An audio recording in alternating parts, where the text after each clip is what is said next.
Eğer yanlış aysam doğrula meni, bu gamlı duygularımdan ağırla meni. Hiç kim ayırmasın yolumdan seni. Men unuta yerlerini gizledim. Yerini tutan o hiç adım. Sen yere gülen o hisledin. Sensiz dağım yok, yeah.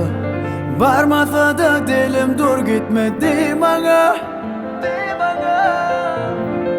Adımı tut kıyır seslen bana. Yönedim mali, dımali, dımali. Dımali, dımali, dımali. Dımali, dımali, dımali. Dımali, dımali, dımali. Qaharlananda qurayan ben içimdeki umman. Hamana qahar lehimi bolmadı qarankılıklar. Dımma bilyen yüzlerce yanlışıma imma bağışla meni. Beter bolsam amay dışından ergedek ağrışımda.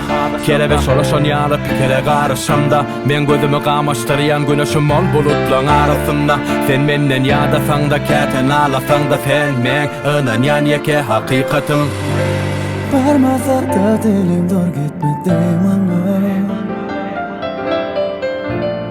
Adımı tut kıyır seslen bana.